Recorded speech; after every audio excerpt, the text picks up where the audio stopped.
शङ्कर जय जय शङ्कर हर हर शङ्कर जय जय शङ्कर हर हर शङ्कर जय जय शङ्कर हर हर शङ्कर पालय माम्.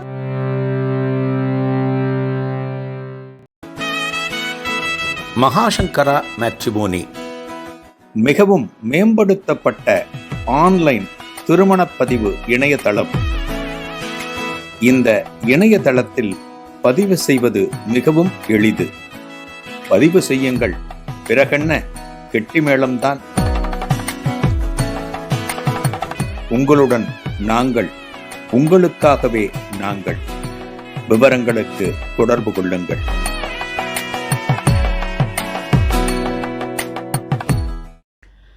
ஸ்ரீ குருபியோ நமக. ஓம் காஞ்சிவாசாய வித்மகே சாந்தரூபாய திமகி தன்ன சந்திரசேகரேந்திர பிரச்சோதயாத். எல்லாருக்கும் நமஸ்காரம். மகாபெரிவா மகிமை அனுபவத்தில் மடத்தில் நடக்கிற ஒரு குருவோட ஆராதனை, அதுக்கு ஒரு பரிஜாரகர் வந்திருக்கார். மடத்தோடு ரொம்ப தொடர்புடையவர். மடத்தில் அவர் இன்றைக்கி சமைக்கிற போது அந்த சாதம் கொஞ்சம் குழஞ்சு படுத்து. குழஞ்சு போன சாதத்தை எப்படி போடுறது, எப்படி சாப்பிடுவா அப்படின்னு காரியதரிசி அவர்கிட்ட சத்தம் போடுறார். பர்ஜாரகர் கண் கலங்குறார். இல்லை, நான் பண்ணிடுறேன், இப்போ நான் வேறு பண்ணிடுறேன், நான் கடை என்ன பண்ணி முடிச்சுட்றேன், அவள் வரத்துக்குள்ளே பண்ணிடுறேன் அப்படின்னு கையெடுத்து கும்பிட்றார். காரியதரிசி கோபத்தோடு போயிட்டார். அடுத்து புதுசாக வெங்கல பணி எடுத்து வைக்கிறார். சாதத்தை வடிக்கிறார். கடைன்னு முடிச்சுடுறார். அந்த சாதத்தை எடுத்து ஒரு தட்டில் போட்டால் பலன்னு இருக்கு. கரெக்டாக வீதிகளில் வந்துச்சு. அந்த ஆராதனை மகோத்சவம் முடிஞ்சு வைதிகள் அத்தனை பேரும் ஒரு இடத்தில் அமர்ந்து சாப்பிடுவதற்காக இந்த ஹாலுக்குள்ளே வந்துட்டா. இலை போடுறா, வரிசையாக இலையை போடுறா, ஜலத்தை கொண்டு வைக்கிற. அந்த வைதிகர்கள் அத்தனை பேரும், வேத பண்டிதர்கள் அத்தனை பேரும் உட்கார்றா. அவள் இலையில் காய்கறிகள், பழங்கள் எல்லாம் பரிமாறப்படுகின்றன. கரெக்டாக அந்த சமயத்தில் மகாபெரிவா இந்த ஹாலுக்குள்ளே நுழைகிறார். இந்த சாப்பாடு அறைக்குள்ளே, இந்த சாப்பிடுகிற அறைக்குள்ளே மகாபெரிவா உள்ள நுழைஞ்ச உடனே அங்கே இருக்கிற வைதிகள் அத்தனை பேரும், வேத பண்டிதர்கள் அத்தனை பேரும் எழுந்திருக்கிறதுக்காக முயற்சி பண்ணுறார். ஏன்னா மகாபெரிவா வந்திருக்க. மகாபெரிவா வருகிற போது நம்மெல்லாம் உட்கார்ந்துருக்கோமே, இந்த மகான் நடந்து வருகிறாரே அப்படின்னு என்ன பண்ணுறா, எல்லாம் எழுந்திருக்கிற முயல்கிற போது மகாபெரிவா சொல்கிறா, எல்லாரையும் உட்காருங்க,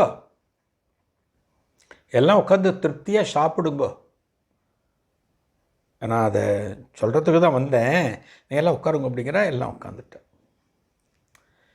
அதாவது மடத்தில் நடக்கிற எந்த ஒரு வைபவமுமே ரொம்ப சிறப்பாக நடக்கும்.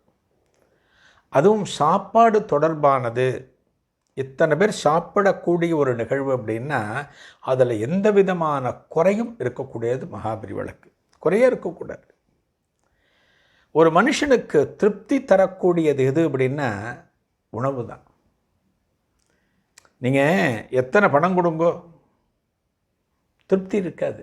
இன்னும் கொஞ்சம் கொடுத்துருக்கலாமே, இன்னொரு ஒரு 20 ரூபா கூட வச்சுருக்கலாமே, இன்னொரு 10 ரூபா கூட வச்சுருக்கலாமே அப்படின்னு நமக்கு தோணும். இன்றைக்கி பாருங்க,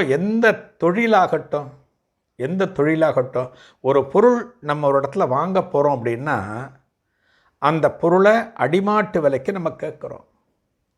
ஒரு கத்திரிக்காய் கிலோ 80 ரூபா அப்படின்னு சொல்கிறான்னா 40 ரூபா போட்டு 2 கிலோ கொடுன்னு கேட்குறோம். அதே கத்திரிக்காயை நாம் விற்கிறோம் அப்படின்னா 80 ரூபா தான் சொல்லுவோம். பாருங்களேன், அதாவது எல்லாருக்குமே என்ன ஆசை அப்படின்னா இந்த பொருள் நமக்கு லாபம் அதிகமாக வரணும், நாம் லாபத்தை அதிகமாக சம்பாதிக்கணுங்கிற ஆசை எல்லாருக்குமே இருக்குது. இப்போ இங்கே பாருங்க, இந்த இடத்துல இந்த வைதிகர் இருக்கார். அவர் பொருளுக்கு ஆசைப்படுகிறவர் அல்ல. இங்கே வந்திருக்கிற வைதிகள் பண்டிதர்கள் அத்தனை பேரும் பொருளுக்கு ஆசைப்படுகிறவர்கள் அல்ல. இவங்க அத்தனை பேர் எதுக்காக வந்திருக்காங்க? மகா பெரியவா என்கிற ஒரு நடமாடும் தெய்வத்திற்காக வந்திருக்கிறார்கள். அந்த தெய்வத்திடமிருந்து ஒரு காரியத்தில் கலந்து கொள்ள நமக்கு அழைப்பு வந்தாச்சு அப்படின்னா அதுதான் அவர்களுக்கு முக்கியம். இவெல்லாம் ஒரு மரியாதையை எந்திரிக்கிறதுக்கு பார்க்குறா. பெரியவா எல்லாரையும் உட்கார சொல்கிறா, சாப்பிடுங்க சாப்பிடுங்க அப்படின்னு சொல்லிட்டு போது அன்னம் சாப்பாடு இருக்கு இல்லையா, அந்த சாதத்தை தட்டில் எடுத்துன்னு ஒருத்தர் வர்றார், போடுறதுக்காக வர்றார். அப்போ தான் முதல்ல அந்த தட்டு எடுத்துன்னு வர்றார். அங்கே இருக்கிற அத்தனை பேருக்கும் இலையில சாதம் போடணும். அந்த சாதத்தை பெரியவா பார்த்துட்டு, இந்த தட்டு எடுத்துன்னு போகும்போது பெரியவா பார்த்துட்டு, இங்கே வா பெரியவா கூப்பிடு. தட்டில் சாப்பாடு எடுத்துட்டு போன, அன்னத்தை எடுத்துட்டு போன அந்த ஆசாமி, அந்த பிராமணர் பெரியவா கிட்ட வர, தட்டை கையில் வச்சுன்னு பெரியவா அப்படிங்கிற. அந்த சாதத்தை பெரியவா பார்க்குற, பார்த்த உடனே, என்னடா சாதம் இப்படியா வெடிக்கிறது, பொலன்னு இருக்கே, இந்த சாதம் ஒன்றோட ஒன்று ஒட்டாமல் இருக்கே, இந்த சாதத்தை ஒரு இலையில் நீ போட்ட அப்படின்னா, அப்படி போடுகிற போது இதிலிருந்து ஒரு சில பருக்கைகள் அடுத்த இலையில் போய் விழும். ஒரு இலையில் அன்னத்தை போடுகிற போது அந்த அன்னத்தின் ஒரு பருக்கை பக்கத்தில் இருக்கிற இன்னொரு இலையில் போய் விழுந்ததுன்னா அது மிகப்பெரிய தோஷம், மிகப்பெரிய பாவம். நீ இந்த மாதிரி சாதத்தை எடுத்துட்டு போறியே, இந்த சாதம் இப்படி பொலன்னு இருக்கே, ஏன் இந்த பரிஜாரகர் ஒருத்தர் வருவாரே, இந்த விசேஷ காலங்களில் இது போன்ற வைபவங்களில் இந்த ஆராதனை நிகழ்வுகளை இங்கே சமைக்கணும்னு ஒரு பரிஜாரகர் வருவாரே, அவருக்கு எல்லா பக்குவமும் தெரியுமே, அந்த பரிஜாரகர் இன்னைக்கு வரலையா அப்படின்னு கேட்கிற போது இந்த காரியதரிசி பக்கத்தில் வர்றார்.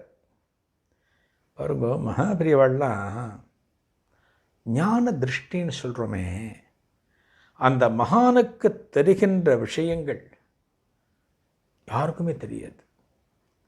எங்கோ நடக்கக்கூடியதை இருந்த இடத்தில் இருந்தவாறே இந்த மகான் சொல்லுவார். ஏன் நம்ம மகாபெரிவான்னு அவரை கொண்டாடுகிறோம், ஏன் அவரை நடமாடும் தெய்வம் அப்படிங்கிறோம், ஏன் கண்கண்ட தெய்வம் அப்படிங்கிறோம், ஏன் கலியுக தெய்வம்னு சொல்கிறோம். ஒரு குருங்கிறவர் குருவை நாம் தெய்வமாக நினைக்கிறோம் இல்லையா, நாம் குருவை தெய்வமாக நினைக்கிறோம். குரு வேறு, தெய்வம் வேறு. குருங்கிறவங்க அத்தனை பேரும் மனிதர்கள், தெய்வங்கிறது எல்லாவற்றையும் கடந்த நிலை. மகாபிரியவாளை நம்ம என்ன சொல்கிறோம், நடமாடும் தெய்வங்கிறோம். ஏன்ப்பா அவரை குருன்னு சொல்கிற, அவரது குருஸ்தானம் தானப்பா, அவரை போய் தெய்வம்னு சொல்கிறியே அப்படின்னா, ஒரு தெய்வத்திற்கு என்னென்ன லட்சணங்கள் உண்டோ அவை எல்லாவற்றையும் மகாபெரியவா என்கிற இந்த குருவிடம் நாம் காண்கிறோம், நம்ம பார்க்குறோம். தெய்வத்திற்கு எந்த ஒரு காலத்திலும் கோபம் வராது. நிறைய சொல்லலாம். இதன் தொடர்ச்சியை அடுத்த நிகழ்வில் காணலாம். நன்றி, வணக்கம்.